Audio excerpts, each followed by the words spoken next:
Messi ফুটবলের সর্বকালের সেরাদের একজন, আর নেইমার তার প্রজন্মের সেরাদের মধ্যে একজন। বার্সেলোনা ও পিএসজিতে এই দুই জাদুকরকে একসঙ্গে খেলতে দেখা ফুটবল ভক্তদের জন্য অসাধারণ অভিজ্ঞতা। বয়সের পার্থক্য থাকলেও দুজনের বন্ধুত্ব জমজমাট। ফুটবল ইতিহাসে যত বন্ধুত্বের গল্প আছে তাদের মধ্যে মেসি নেইমারের বন্ধুত্বের গল্প সবচেয়ে স্মরণীয়। তাদের দুজনের মধ্যে কিভাবে বন্ধুত্ব হলো, আজকে আমরা সে গল্পই শুনব।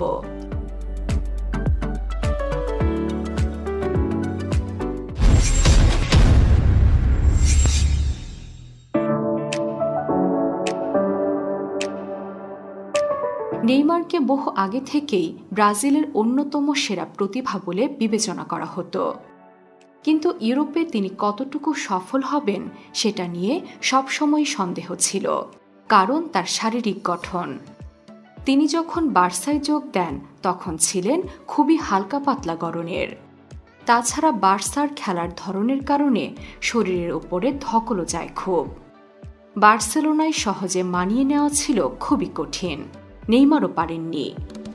2013 সালে বার্সায় যোগ দেওয়ার পর অভিষেক দিনের অভিজ্ঞতা বলতে গিয়ে তিনি বলেন, প্রথম দিন যখন আমি ড্রেসিং রুমে এসে মেসি এবং অন্য সবাইকে আমার সামনে দেখেছিলাম, তখন আমি ভেবেছিলাম আমি একটি ভিডিও গেমে আছি।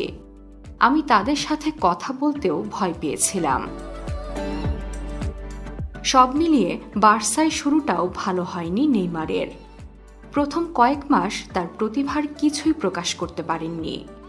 হঠাৎ করে এত বড় ক্লাবে খেলার প্রচণ্ড চাপ তিনি নিতে পারছিলেন না। ডাঙায় তোলা মাছের মতো খাবি খাচ্ছিলেন দিনের পর দিন। এমন সময় এগিয়ে এলেন একজন। তিনি বুঝেছিলেন নতুন এই ছেলেটির সাহায্যের প্রয়োজন। তিনি আর কেউ নন, স্বয়ং লিওনেল মেসি। সেদিনের কথা মনে করে নেইমার বলেন, সেই মুহূর্তে যখন আমার সবচেয়ে বেশি সাহায্যের প্রয়োজন ছিল, তখন দলের মূল খেলোয়াড়, বিশ্বের সর্বশ্রেষ্ঠ খেলোয়াড় আমার কাছে এসে আমার দিকে হাত বাড়িয়ে দিয়েছিলেন। মেসি বলেছিলেন, এখানে আসো, তোমাকে নিজের মতো হতে হবে, নিজেকে নিয়ে খুশি হতে হবে। তুমি তোমার সাবেক ক্লাব সান্তোসে যেমন ছিলে তেমন হতে হবে। তোমাকে সাহায্য করার জন্য আমরা সবাই আছি। সেদিন থেকেই শুরু হয় এক দুর্দান্ত বন্ধুত্বের। এরপরে লুইস সুয়ারেজ তাদের সাথে যোগ দিলে এই তিনজন মিলে গড়ে তুলেন ফুটবল ইতিহাসের অন্যতম ভয়ঙ্কর ত্রয়ী। তিনজন মিলে বার্সেলোনা ক্লাবকে এনে দেন লা লিগা, কোপা দেল রে ও চ্যাম্পিয়ন্স লিগ শিরোপা। তাদের একটি হোয়াটসঅ্যাপ গ্রুপও আছে, যার নাম লস ত্রেস সুদাকাস। সময়ের স্রোতে তিনজন একসময় তিন ক্লাবে চলে গেলেও গ্রুপটা কখনোই বন্ধ হয়নি। বার্সা থেকে মেসি পিএসজিতে আসলে আবার মেসি আর নেইমার একসাথে খেলতে শুরু করেন। দুজনের মধ্যকার রসায়নটা যে এখনো আগের মতোই আছে তা বোঝা যায় পিএসজির খেলা দেখলেই। মেসি নেইমারের বন্ধুত্ব বার্সেলোনায় এক অসাধারণ সময়ের সূচনা করেছিল, যা আজও অটুট।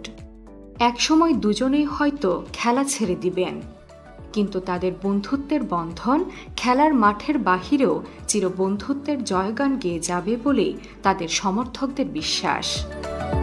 ফুটবলের এমন গল্প জানতে সাবস্ক্রাইব করুন ফুটবল বিশ্ব।